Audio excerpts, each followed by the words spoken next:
வணக்கம். தினமலர்.com மாலை 4 மணி செய்திகள். முக்கிய நிகழ்வுகள். காதலை ஏற்க மறுத்ததால் ஆசிட் வீசப்பட்ட காரைக்கால் என்ஜினியர் வினோதினி மரணம். குற்றவாளிக்கு கடும் தண்டனை வழங்க பெற்றோர் ஆவேசம். அப்சல் குரு சொந்த ஊரில் போராட்டத்துக்கு பிரிவினைவாதிகள் அழைப்பு. காஷ்மீரில் பிப்ரவரி 15ஆம் தேதி வரை ஊரடங்கு நீடிப்பு.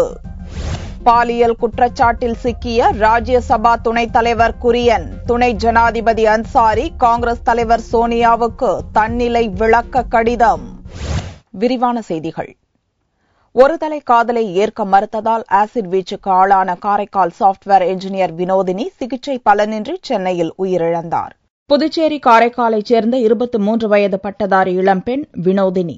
இவர் பிடெக் முடித்துவிட்டு சென்னையில் உள்ள தனியார் சாப்ட்வேர் நிறுவனத்தில் வேலை பார்த்து வந்தார்.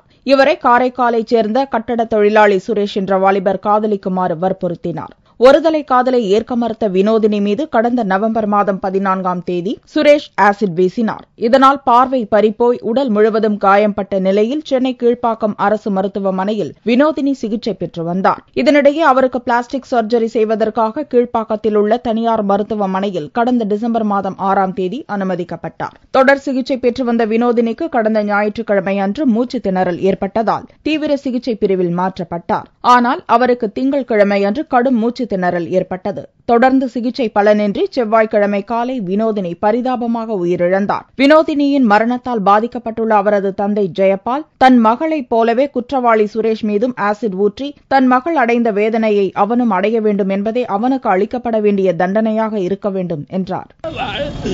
அவளேதான் சொன்னா, டாடி நான் பட்ட கஷ்டம் அவன் படணும் டாடி, அவனை விட்டுறாதீங்க டாடி, அவனெல்லாம் வேற எந்த தண்டனை கொடுக்கூடாது, இதே மாதிரி அவனை ஊத்துங்க, அவன் பாடணும், அப்பதான் இப்போ எல்லா ஜனங்களுக்கு தெரியும், உலகம் உள்ள தெரியணும் அப்படின்னு. வேற எந்த தண்டனையும் கிடையாதுங்க, ஒரே தண்டனை தாங்க.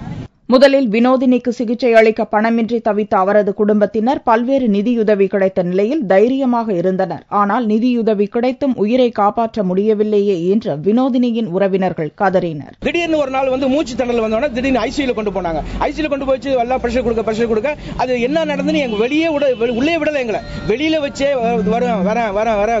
அனுப்புறேன்னு சொல்லி உள்ள என்ன நடக்குதுன்னே காட்டாம ஒரு மாஸ்க் மூஞ்சில கவுத்துட்டு அது வழியா டியூபை கொடுத்து ஓடிட்டு இருக்க மாதிரியே காமிச்சாங்க. எங்களுக்கு அப்பயே சரியா டவுட் இருந்தது. நான் நைட் ஃபுல்லா அவருக்கு ட்ரை பண்றேன், நைட் வந்து பாக்குறாரு, திரும்பி காலையில ட்ரை பண்றேன், காலையில வந்து பாக்குறாரு, பாக்குற வரைக்குமே ஒன்னும் சொல்லல. கடைசியில எல்லாம் கூடி பேசிட்டு கடைசியில வெளியே வந்து ஒன்னும் பண்ண முடியல. வினோதினி உயிரிழந்தது குறித்து தனியார் மருத்துவமனையின் தலைமை மருத்துவர் ஜெயபிரகாஷிடம் கேட்டபோது வினோதினிக்கு நுரையீரல் பாதிப்பு ஏற்பட்டதோடு கடும் மூச்சு திணறலும் இருந்தது என்றும் சிகிச்சை பலனின்றியே அவர் உயிரிழந்தார் என்றும் கூறினார். இங்க டெக்னாலஜி இல்லாம இல்ல, நல்லபடியா எல்லாமே பார்த்தோம். பட் எக்ஸ்டென்சிவ் பர்ன்ஸ் இருந்ததுனால இவ்வளவு 60 நாளும் தாண்டி அந்த காம்ப்ளிகேஷன்ல இன்னைக்கு காலையில 9 மணி 10 நிமிஷத்துக்கு இறப்பு நடந்திருக்கு. ஆனா இந்த ட்ரீட்மெண்ட்டை பத்தி ஃபுல் டீடைல்ஸ் கேட்கறது ஹாஸ்பிட்டல் உள்ள எல்லா டாக்டரும் பதில் சொல்ல முடியாது. ட்ரீட்டிங் டாக்டர் கேட்டீங்கன்னா ஃபுல் டீடைல்ஸ் கொடுப்பாங்க. வினோதினி மீது ஆசிட் வீசிய சுரேஷுக்கு வர்மா கமிஷன் பரிந்துரைப்படி அரிதினும் அரிய நிகழ்வாக கருதி அதிகபட்சமாக மரண தண்டனை அளிக்க வேண்டும் என வினோதினியின் உடலை பார்வையிட்டு சென்ற மார்க்சிஸ்ட் கம்யூனிஸ்ட் கட்சியின் மாநில செயலாளர் ஜி ராமகிருஷ்ணன் தெரிவித்தார். ஏற்கனவே 307 வழக்கு பதிவு செய்து அந்த கைவாளியை அவர் மீது தொடுக்கப்பட்டுள்ள வழக்கை 302ஆவதாக மாற்றி அந்த வர்மா கமிஷனுடைய அந்த பரிந்துரை என்ன சொல்லுகிறதோ அந்த அடிப்படையில் வழக்கை நடத்த வேண்டும் என்று நான் புதுவை அரசை காவல்துறையை கேட்டுக்கொள்கிறேன். உயிரிழந்த வினோதினியின் உடல் பிரேத பரிசோதனைக்கு பிறகு அவரது பூர்வீக ஊரான நாகை மாவட்டம் திருக்கடையூரில் அடக்கம் செய்யப்படுகிறது. ஆசிட் வீசிய சுரேஷ் மீது கொலை வழக்கு பதிவு செய்யப்பட்டுள்ளது. சென்னையில் ஆசிட் வீச்சுக்குள்ளான இளம்பெண் வினோதினி உயிரிழந்த அதே வேளையில் டெல்லி அருகே 2 மாணவிகள் மீது மர்ம ஆசாமி ஆசிடை வீசியதில் இருவரது உடலும் வெந்து போனது.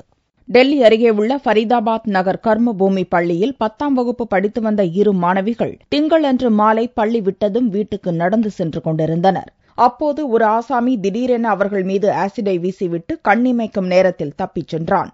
முகம், முதுகு ஆகிய பகுதிகள் வெந்த நிலையில் துடிதுடித்த அம்மாணவிகளை போலீசார் விரைந்து சென்று மருத்துவமனையில் சேர்த்தனர்.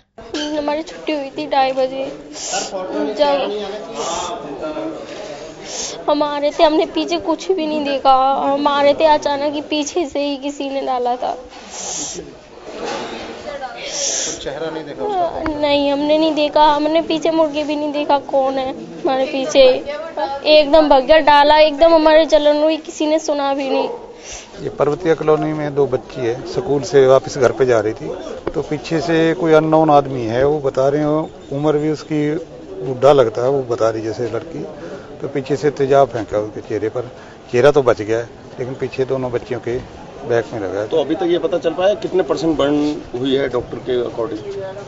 नहीं, अभी डॉक्टर साहब ट्रीटमेंट कर रहे हैं, उसके बाद ही जिससे रिपोर्ट होगी हम केस रजिस्टर करके जल्दी सुराग। अभी क्या कार्रवाई चल रही है? कुछ पहचान पता चल पाई हो? पता चल रहा है कोई परेशान करता था या कोई इस तरह? नहीं, वो पूछा है मैंने बच्चियों से भी, तो बिल्कुल नहीं, ना कोई स्कूल में ऐसी परेशानी है, ना कोई बच्चा हमारे को परेशान कर रहा लड़का, ये कुछ तरह नहीं बता दिया। தங்களுக்கு யாரும் காதல் தொந்தரவு கொடுக்கவில்லை என்று இரு மாணவிகள் கூறினாலும் அந்த கோணத்தில் போலீசார் விசாரணையை முடுக்கிவிட்டுள்ளனர். பலாத்காரம், ஆசிட் வீச்சு போன்ற பாலியல் ரீதியான குற்றங்களை தடுக்க கடும் தண்டனைகளை வழங்கும் அவசர சட்டம் அண்மையில் நடைமுறைக்கு வந்தபோதும் பெண்களுக்கு எதிரான குற்றங்கள் அன்றாட நிகழ்வாகவே ஆகிவிட்டன என்பதையே இச்சம்பவம் காட்டுகிறது. 4ஆம் வகுப்பு மாணவியை பாலியல் பலாத்காரம் செய்துவிட்டு தலைமறைவான வாலிபரை போலீசார் கைது செய்து சிறையில் அடைத்தனர். திருச்சி ரெங்கா நகரில் உள்ள பெருமாள் என்பவருக்கு 4ஆம் வகுப்பு படிக்கும் மகள் ஒருவர் உள்ளார். இவரது வீட்டருகே கார் ஓட்டுநர் ராஜா வசித்து வருகிறான். கடந்த 8ஆம் தேதி பெருமாள் வீட்டிற்கு சென்று அச்சிறுமியின் வாயை பொத்தி பாலியல் பலாத்காரம் செய்துவிட்டு ராஜா தலைமறைவாகிவிட்டான். இதுகுறித்து மாணவியின் தாய் திருச்சி கண்டோன்மென்ட் மகளிர் காவல் நிலையத்தில் புகார் அளித்தார். இதைத் தொடர்ந்து தலைமறைவாகி இருந்த ராஜாவை போலீசார் தீவிரமாக தேடி வந்தனர். இந்நிலையில் செவ்வாய்க்கிழமையன்று அவனை போலீசார் கைது செய்தனர். திருச்சி மாவட்ட நீதிமன்றத்தில் ஆஜர்படுத்தி ராஜாவை சிறையில் அடைத்தனர். பாலியல் பலாத்கார குற்றச்சாட்டுக்கு ஆளாகியிருக்கும் ராஜ்யசபா துணைத் தலைவர் PJ குரியன் துணை ஜனாதிபதி ஹமீத் அன்சாரி காங்கிரஸ் தலைவர் சோனியாவுக்கு அவசர கடிதம் மூலம் தன்னிலை விளக்கம் அளித்துள்ளார். கடந்த 1996இல் கேரள மாநிலம் சூரியநெல்லியைச் சேர்ந்த 16 வயது மாணவி 40 நாட்களாக வெவ்வேறு இடங்களில் வைத்து 42 பேரால் பாலியல் பலாத்காரம் செய்யப்பட்டார். இவ்வழக்கில் குற்றம் சாட்டப்பட்ட ஒருவரை தவிர மற்ற அனைவரையும் கேரள உயர்நீதிமன்றம் 2005ஆம் ஆண்டு விடுவித்துவிட்டது. இந்நிலையில் அந்த உத்தரவை கடந்த மாதம் அதிரடியாக ரத்து செய்த உச்சநீதிமன்றம் சூரியநெல்லி கற்பழிப்பு வழக்கை மீண்டும் விசாரிக்க உத்தரவிட்டது. 1996ஆம் ஆண்டில் கற்பழிக்கப்பட்ட மாணவி தற்போது 33 வயது பெண்ணாக இருக்கிறார். தன்னை கற்பழித்தவர்களில் தற்போதைய ராஜ்யசபா தலைவரும் கேரள காங்கிரஸ் தலைவர்களில் ஒருவருமான PJ குரியனும் ஒருவர் என்று ஆரம்பத்திலிருந்தே குற்றம் சாட்டி வருகிறார். கடந்த மாதம் உச்சநீதிமன்றம் பிறப்பித்த உத்தரவை தொடர்ந்து குரியனையும் கைது செய்து விசாரணைக்குட்படுத்த வேண்டும் என்ற கோரிக்கை கேரளாவில் வலுத்து வருகிறது. மார்க்சிஸ்ட் உள்ளிட்ட எதிர்க்கட்சிகள் சட்டசபையை முடக்கியதோடு தொடர் போராட்டத்திலும் ஈடுபட்டு வருகின்றன. ஆனால் இது தனக்கு எதிரான அரசியல் சதி என்று கூறி வரும் குரியன் துணை ஜனாதிபதியும் ராஜ்யசபா தலைவருமான ஹமீத் அன்சாரி, காங்கிரஸ் தலைவர் சோனியா ஆகியோருக்கு செவ்வாயன்று அவசரமாக கடிதம் ஒன்றை அனுப்பி வைத்தார். தன் மீதான குற்றச்சாட்டில் ஆதாரம் இல்லை என்று உச்சநீதிமன்றம் விடுவித்ததை சுட்டிக்காட்டிய குரியன் தன் மீது கூறப்படும் குற்றச்சாட்டுகள் அரசியல் ரீதியானவை என்றும் தன்னிலை விளக்கம் அளித்துள்ளார். கற்பழிக்கப்பட்ட பெண்ணின் தாய் சில நாட்களுக்கு முன் சோனியாவுக்கு கடிதம் அனுப்பினார். கற்பழிப்பு குற்றத்துக்கு எதிரான அவசர சட்டம் மீதான விவாதத்தை நடத்தும் தகுதி ராஜ்யசபா துணைத் தலைவர் என்ற முறையில் குரியனுக்கு இல்லை என்ற ரீதியாக எழுதப்பட்டுள்ள அந்த கடிதத்தால் சோனியா நெருக்கடி அடைந்தார். அதோடு குரியன் மீது சோனியா அதிருப்தி அடைந்துள்ளதாகவும் கூறப்படுகிறது. இதுபோன்ற காரணங்களால் துணை ஜனாதிபதி அன்சாரி, காங்கிரஸ் தலைவர் சோனியாவுக்கு குரியன் தன்னிலை விளக்கம் அளித்துள்ளதாக டெல்லி வட்டாரங்கள் கூறுகின்றன. அப்சல் குரு தூக்கிலிடப்பட்டதை தொடர்ந்து காஷ்மீரில் தொடர்ந்து போராட்டங்கள் நடந்து வருவதால் ஊரடங்கு உத்தரவு 15ஆம் தேதி வரையில் நீட்டிக்கப்பட்டுள்ளது. பார்லிமெண்ட் தாக்குதல் வழக்கு குற்றவாளி அப்சல் குரு தூக்கிலிடப்பட்டதற்கு காஷ்மீரில் கடும் எதிர்ப்பு கிளம்பியிருக்கிறது. மாநிலம் முழுவதும் பல்வேறு இடங்களில் பிரிவினைவாதிகள் போராட்டத்தில் ஈடுபட்டு வருவதோடு பாதுகாப்பு படையினருடனும் மோதலில் ஈடுபட்டு வருகின்றனர். இந்நிலையில் செவ்வாயன்று 4வது நாளாக ஊரடங்கு உத்தரவு காஷ்மீரில் தொடர்ந்தது. பத்திரிகை, இன்டர்நெட், கேபிள் டிவி போன்ற சேவைகள் காஷ்மீரில் 4வது நாளாக அனுமதிக்கப்படவில்லை. இதனிடையே அப்சல் குரு தூக்கிலிடப்பட்டதை கண்டித்து அவரது சொந்த ஊரான சோபோர் பகுதியில் ஊர்வலம் நடத்த பிரிவினைவாத அமைப்புகள் அழைப்பு விடுத்திருந்தன. அதனால் அசம்பாவிதங்களை தடுக்கும் வகையில் சோபோர் பகுதிக்கு செல்லும் அனைத்து சாலைகளையும் பாதுகாப்பு படையினர் தடை செய்துள்ளனர். சோபோர் அமைந்துள்ள பாரமுல்லா மாவட்டத்தில் தொடர்ந்து பதற்றமான சூழல் நிலவுகிறது. இதனால் ஊரடங்கு உத்தரவு 15ஆம் தேதி வரையில் நீட்டிக்கப்படும் என்று எதிர்பார்க்கப்படுகிறது. போராட்டக்காரர்கள் மீது துப்பாக்கிச்சூடு, தடியடி போன்ற நடவடிக்கைகளை பாதுகாப்பு படையினர் மேற்கொண்டதில் 3 பேர் பலியாகியுள்ளனர். 23 போலீசார் உட்பட 50க்கும் மேற்பட்டவர்கள் படுகாயமடைந்துள்ளனர் என்பது குறிப்பிடத்தக்கது. கன்னியாகுமரி கடலில் வீசிய சூறைக்காற்றில் சின்னமுட்டம் துறைமுகத்தில் நிறுத்தப்பட்டிருந்த படகுகள் ஒன்றோடொன்று மோதி சேதமாயின. கன்னியாகுமரி மாவட்டத்தைச் சுற்றியுள்ள மீனவர்கள் சின்னமுட்டம் மீன்பிடி துறைமுகத்தையே மீன்பிடி தளமாக பயன்படுத்தி வருகின்றனர். இங்கு 500க்கும் மேற்பட்ட விசைப்படகுகள் நிறுத்தப்பட்டுள்ளன. மீனவர்கள் மீன்பிடித்து வந்தவுடன் துறைமுகத்தில் நங்கூரம் போட்டு படகுகளை நிறுத்தி வைப்பது வழக்கம். இந்நிலையில் கன்னியாகுமரி கடலில் திடீரென வீசிய சூறைக்காற்றில் படகுகள் ஒன்றோடொன்று மோதின. காற்றின் வேகம் அதிகரித்து காணப்பட்டதால் நங்கூரம் அறுந்து 10க்கும் மேற்பட்ட படகுகள் கடலுக்குள் இழுத்துச் செல்லப்பட்டன. காற்றின் வேகம் குறைந்ததும் கடலுக்குள் இழுத்துச் சென்ற படகுகளை மீனவர்கள் மீட்டு வந்தனர். சூறைக்காற்றால் படகுகள் உடைந்து சேதமானதில் பெரும் இழப்பு ஏற்பட்டதாக மீனவர்கள் தெரிவித்தனர். கால்நடை தீவன விலை உயர்வு உள்ளிட்ட பல்வேறு காரணங்களால் கொள்முதல் விலையை உயர்த்தி வழங்கக் கோரி பால் உற்பத்தியாளர்கள் சென்னையில் உண்ணாவிரதம் மேற்கொண்டனர். கால்நடை தீவனம் உள்ளிட்ட அனைத்து பொருட்களின் கடுமையான விலை உயர்வு காரணமாக பால் கொள்முதல் விலையை உயர்த்தி தர தமிழ்நாடு பால் உற்பத்தியாளர்கள் கோரிக்கை விடுத்து வருகின்றனர்.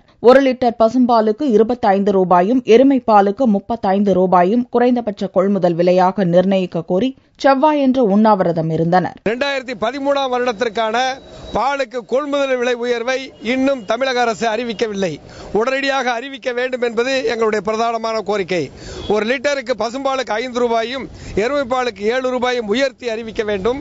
அதேபோல 9,000க்கும் மேற்பட்ட ஆரம்ப கூட்டுறவு சங்கங்களில் பணிபுரியக்கூடிய 20,000 பணியாளர்களை பணி நிரந்தரம் செய்து ஆவின் பணியாளர்களாக ஏற்றுக்கொள்ள வேண்டும் என்ற இரண்டாவது முக்கிய கோரிக்கை வைத்திருக்கிறோம். பால் உற்பத்தியாளர்கள் கோட்டை முன் உண்ணாவிரதம் இருக்கப் போவதாக அறிவிக்கப்பட்டதால் பரபரப்பு ஏற்பட்டது. ஆனால் சேப்பாக்கம் விருந்தினர் மாளிகையில் இப்போராட்டம் நடந்தது. அகமதாபாத் தொடர் குண்டுவெடிப்பு குற்றவாளிகள் அடைக்கப்பட்டுள்ள சபர்மதி சிறையில் 18 அடி நீளத்துக்கு ரகசிய சுரங்கம் தோண்டப்பட்டிருப்பதை சிறை அதிகாரிகள் கண்டுபிடித்துள்ளனர். பயங்கரவாதிகள் தப்பும் முயற்சி என்பதால் விசாரணை முடுக்கிவிடப்பட்டுள்ளது. குஜராத் மாநிலம் அகமதாபாத்தில் உள்ள சபர்மதி மத்திய சிறைச்சாலையில் 3700 கைதிகள் அடைக்கப்பட்டுள்ளனர். 2008ஆம் ஆண்டில் 57 பேர் உயிரை குடித்த அகமதாபாத் தொடர் குண்டுவெடிப்பு வழக்கில் கைது செய்யப்பட்ட பயங்கரவாதிகள் 14 பேரும் இச்சிறையில்தான் அடைக்கப்பட்டனர். இந்த 14 பேரில் சிலர் சம்பவத்தன்று சிறை வளாகத்தில் உள்ள தோட்டத்தில் சந்தேகத்துக்கிடமான வகையில் நின்றிருந்தனர். அங்கு சிறை அதிகாரிகள் சோதனையிட்ட போது 18 அடி நீளத்துக்கு சுரங்கப்பாதை தோண்டியிருப்பதை கண்டனர். சிறை கழிவறைக்கு அருகிலிருந்து துவங்கும் அந்த சுரங்கப்பாதை 5 அடி அகலத்துடன் இருந்தது. தோட்டத்தில் பணிபுரியும் போது தட்டு மரக்கட்டைகளை பயன்படுத்தி சுரங்கப்பாதையை தோண்டியிருப்பது கண்டுபிடிக்கப்பட்டது. அகமதாபாத் குண்டுவெடிப்பில் கைதானவர்களில் 3 பேர் கைதேர்ந்த பொறியாளர்கள் என்பது குறிப்பிடத்தக்கது. इसमें 14 लोग जो सीरियल ब्लास्ट केस के हैं, इनके पीछे बैरक में नहीं, बैरक के पीछे बाथरूम और लैट्रिन वगैरह की व्यवस्था है. इसके पीछे कोर्ट है और हमारा धरण जो जेल का जो मेन कोर्ट है वो तो कम से कम यहाँ से 150 या 200 फुट दूर है. वहाँ कुछ अंदर इन लोगों ने एक सुरंग जैसा खोदने की शुरुआत जस्ट ट्राई किया था. वो बैरक में 14 लोग रहते हैं. वहाँ यार टोटली माटी है, रेती टाइप की माटी है. इस वजह से कोई लकड़ी से और ज्यादातर उन्होंने अपनी प्लेट से ये खुदाई किया है. शायद अभी तो हमारी इन्वेस्टिगेशन अभी जस्ट एफआईआर दर्ज हम कर रहे हैं. ஆங்கிலேயர் காலத்தில் கட்டப்பட்ட இச்சிறையின் சுற்றுச்சுவர் தரையிலிருந்து 21 அடி ஆழத்துக்கு அமைக்கப்பட்டுள்ளதை சுட்டிக்காட்டிய சிறைத்துறை IGPC தாக்கூர், திட்டமிட்டபடி சுரங்கப்பாதையை தோண்டி முடித்திருந்தால் கூட அவர்களால் தப்ப முடிந்திருக்காது என்று சப்பை கட்டு கட்டினார். ஆனாலும் இச்சம்பவம் குறித்து நீதி விசாரணை நடத்த குஜராத் மாநில அரசு உத்தரவிட்டுள்ளது. தங்கத்தின் விலை செவ்வாய்க்கிழமை அன்று 1 சவரனுக்கு 104 ரூபாய் குறைந்திருந்தது. 1 சவரன் தங்கம் 22,808 ரூபாய்க்கு விற்பனையானது. 1 கிராம் ஆபரண தங்கம் 2,851 ரூபாயாக இருந்தது. வெள்ளி 1 கிராமுக்கு 80 காசுகள் குறைந்து 61 ரூபாய் 60 காசுகளுக்கு விற்பனையானது. பார்வெள்ளியின் விலை 57,565 ரூபாயாக இருந்தது. தொழில் முனைவோராக தங்களை நிலைநிறுத்திக் கொள்ள கல்லூரி வளாகத்தில் வர்த்தக கடைகளை நிறுவி மாணவிகள் மார்க்கெட்டிங் செய்தனர். சென்னை எழும்பூர் எத்திராஜ் மகளிர் கல்லூரியில் பிசினஸ் ஸ்டடீஸ் படிக்கும் மாணவிகள் செவ்வாயன்று கல்லூரி வளாகத்தில் வர்த்தக கடைகளை நடத்தினர்.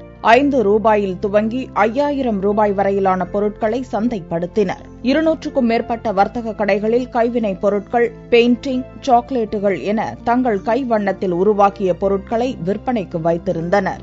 இதெல்லாம் வந்து கம்ப்ளீட்லி ஹேண்ட்மேட். ஃபர்ஸ்ட் துணி வாங்கி இந்த மாதிரி எம்ப்ராய்டரி ஒர்க்ஸ் பண்ணி அப்புறம் மிஷின்ல போட்டு ஸ்டிச் பண்றோம்.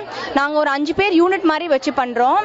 இப்போ வந்து யாராவது கல்யாணத்துக்கு இந்த மாதிரி ஃபங்க்ஷன்ஸ்க்கு ஆர்டர் பிளேஸ் பண்ணாலும் அவங்களுக்கு ஏத்த மாதிரி அவங்களோட ஃபீஸபிள் பிரைஸ்ல அவங்க சொன்ன பேட்டர்ன்ல செஞ்சு கொடுப்போம். கலைக்கல்லூரியில் பயில்வோருக்கு வேலைவாய்ப்பு என்பது எட்டாக்கனியாக இருப்பதால் தொழில் முனைவோராக அவர்களை உருவாக்குவதே முக்கியம் என்று கல்லூரி முதல்வர் தெரிவித்தார். டிகிரி எங்கள்கிட்ட முடிச்சுட்டு போன உடனே they can set up their own shops, they can be their own entrepreneurs. யார்கிட்டயும் வேலைக்கு போய் நிக்க வேண்டாம்ன்ற ஒரு அந்த ஆஸ்பெக்ட்ல இந்த எத்தி பஜார்ன்றதை எவ்ரி இயர் நாங்க நடத்திட்டு இருக்கிறோம். கடந்த ஆண்டு வர்த்தக கடைகளை நடத்திய மாணவிகள் ஒரே நாளில் 55,000 ரூபாய் விற்பனை செய்தனர். இந்த ஆண்டு விற்பனையை 2 மடங்காக்க எதிர்கால தொழில் முனைவோர் களமிறங்கியுள்ளனர். மீண்டும் செய்திகள் இந்திய நேரப்படி இரவு 8 மணிக்கு. வணக்கம்.